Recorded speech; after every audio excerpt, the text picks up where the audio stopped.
नमस्कार। तो आज हम पढ़ने वाले हैं भूगोल का पहला चैप्टर संसाधन, और इसमें हम संसाधनों के बारे में जानेंगे। तो इस कहानी के अंदर दो बच्चे मोना और राजू अपने घर की सफाई करते समय कुछ सामानों को निकाल रहे थे। तो वहाँ उनकी दादी ने बोला कि ये सारा सामान काम का है, और अब ये सामान या संसाधन के बारे में इस चैप्टर में हमें और डिटेल में जानना है कि संसाधन क्या होता है, संसाधन किस किस प्रकार के होते हैं।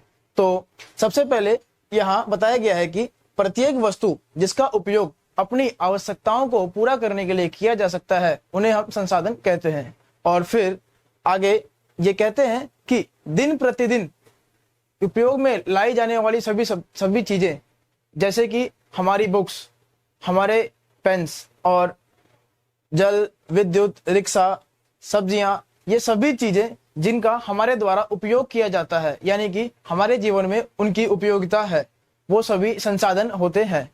तथा उसके बाद संसाधन का मूल्य, जैसे जो भी वस्तु हम उपयोग में ला रहे हैं उसका कुछ मूल्य भी होता है। और मूल्य दो तरीके से हम बता सकते हैं। जैसे एक होता है आर्थिक मूल्य, आर्थिक, तथा दूसरा होता है गैर आर्थिक। और इसमें ये बता रहे हैं कि कुछ संसाधन समय के साथ आर्थिक मूल्य में आर्थिक रूप से मूल्यवान हो सकते हैं, और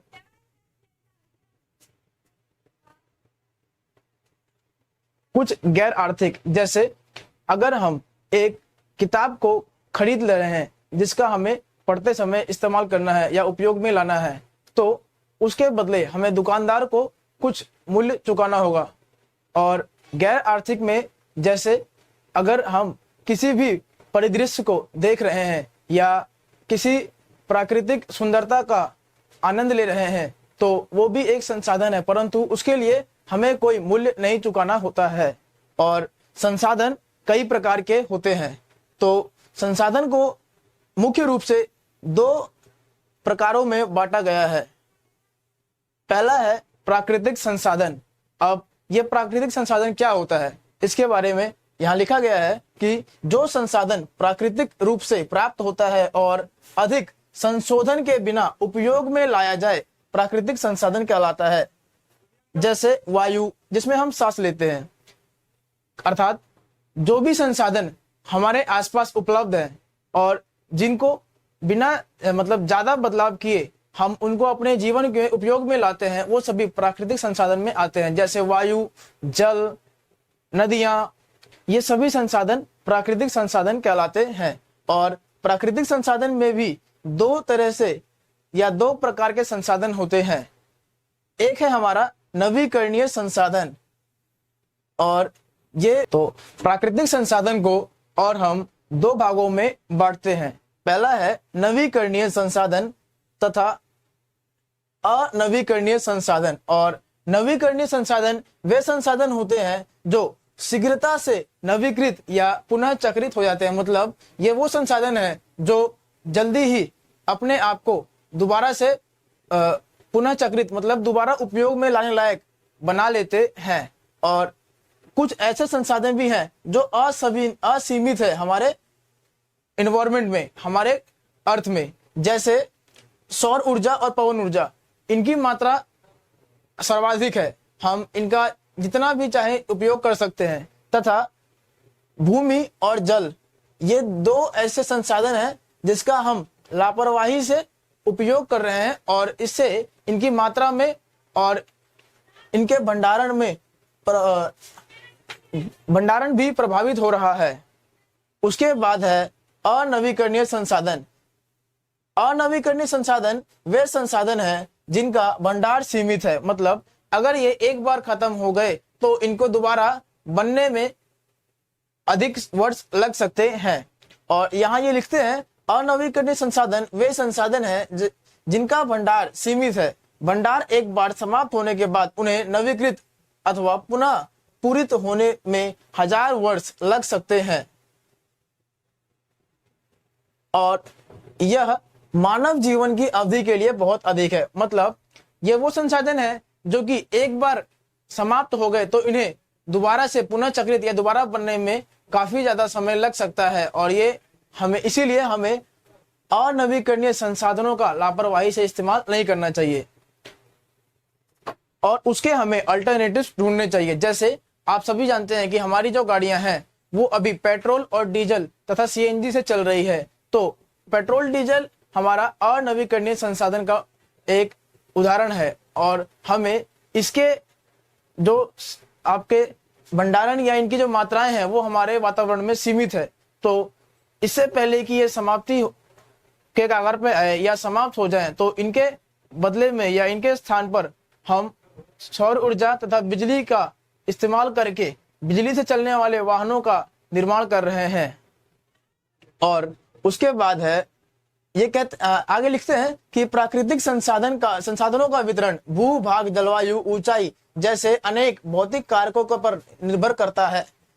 पृथ्वी पर इन कारकों में विविधता के कारण संसाधनों का वितरण असमान है। मतलब हमारी पृथ्वी, यहाँ पर हर क्षेत्र का जलवायु और ऊंचाई, नीचाई और भौतिक कारक सबके विभिन्न है और इन विविधताओं के कारण ही इनका वितरण भी, संसाधनों का वितरण भी हर स्थान पर अलग अलग है। और फिर है मानव निर्मित संसाधन। ये संसाधन का दूसरा प्रकार है प्राकृतिक संसाधन के बाद।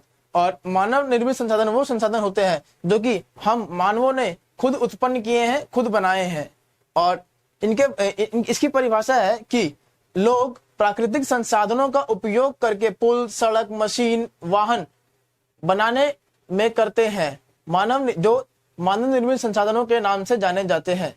जैसे वो सभी संसाधन जो कि हमने बनाए हैं, हमारे आसपास के विद्यालय, अस्पताल, सड़कें, ये सभी वो संसाधन हैं जो हमने निर्मित किए हैं। तो मानव निर्मित संसाधन वो संसाधन होते हैं जो कि आप प्राकृतिक में उपलब्ध संसाधनों की सहायता से बनाते हैं। और उसके बाद है मानव संसाधन। तो हम मानव, जैसे कि मैं आपको यहाँ पर पढ़ा रहा हूं, तो मैं भी एक संसाधन हूं। क्यों? क्योंकि संसाधन वो सब होते हैं जो किसी न किसी तरीके से आपके उपयोग में लाए जाएं। तो एक टीचर, एक डॉक्टर, एक लॉयर, ये सभी लोग जो आपको सेवाएं प्रदान करते हैं वो सभी एक संसाधन का ही उदाहरण है। और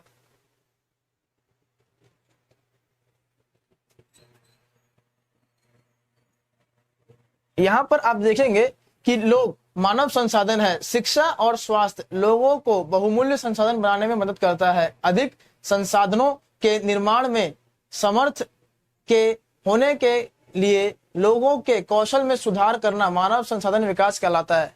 अब इसमें यह बताया गया है कि क्योंकि हम सभी एक मानव संसाधन है और हम सभी यदि कौशल एवं शिक्षित होंगे तथा स्वस्थ होंगे तभी हमारे मानव संसाधन का विकास होगा। क्योंकि अगर हम स्वस्थ रहेंगे और कौशल रहेंगे तो हम अलग अलग संसाधनों का निर्माण कर सकते हैं। इसीलिए हमें शिक्षित तथा स्वस्थ होना बहुत जरूरी होता है। और यदि हम स्वस्थ और शिक्षित रहेंगे तभी हमारा विकास यानी कि मानव संसाधन का विकास होता है।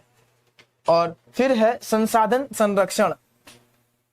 इसमें यह बताया गया है कि क्योंकि संसाधन का सततता पूर्वक उपयोग करना और उन्हें नवीकरण के लिए समय देना संसाधन संरक्षण कहलाता है। मतलब संसाधन जितने भी हमारे आसपास उपलब्ध हैं उनका उपयोग इस प्रकार से करना ताकि हमारी भावी पीढ़ी को भी वो उपलब्ध रहे, तो यह संसाधन संरक्षण कहलाता है। और संसाधन का उपयोग करने की आवश्यकता और भविष्य के लिए उनके संरक्षण में संतुलन बनाए रखना ही सतत पोषणीय विकास कहलाता है। मतलब हमारे आसपास जितने भी संसाधन उपलब्ध हैं उनका इस प्रकार से उपयोग करना कि हमारे आने वाली पीढ़ियों तक भी वह सीमित रहे, उपलब्ध रहे, ताकि वो भी इन संसाधनों का उपयोग कर सके, सतत पोषणीय विकास कहलाता है।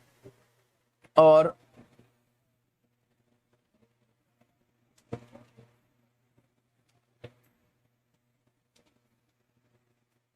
उसके बाद यहाँ पर बताया गया है क्योंकि हम जिस पृथ्वी पर रहते हैं और इस पृथ्वी पर रहने वाले हम सभी लोग तथा सभी प्राणी जो कि आपस में एक दूसरे से जुड़े हुए हैं, तो यहाँ ये बताते हैं कि लोगों का भविष्य पेड़ पौधे और परितंत्र की सुरक्षा और संरक्षण से जुड़ा है। मतलब हम सभी पेड़ पौधे तथा अपने परितंत्र से जुड़े हुए हैं। तो हमारे कुछ यहाँ पर कर्तव्य बताए गए हैं, जैसे सभी नवीकरणीय संसाधन का उपयोग सतत पोषणीय है, पृथ्वी पर जीवन की विविधता संरक्षित की जाए एवं पृथ्वी पर्यावरणीय तंत्र की हानि को कम से कम किया जाए। अर्थात ये तीनों कर्तव्यों का हमें पालन करना चाहिए ताकि संसाधनों का सही ढंग से उपयोग किया जाए। धन्यवाद।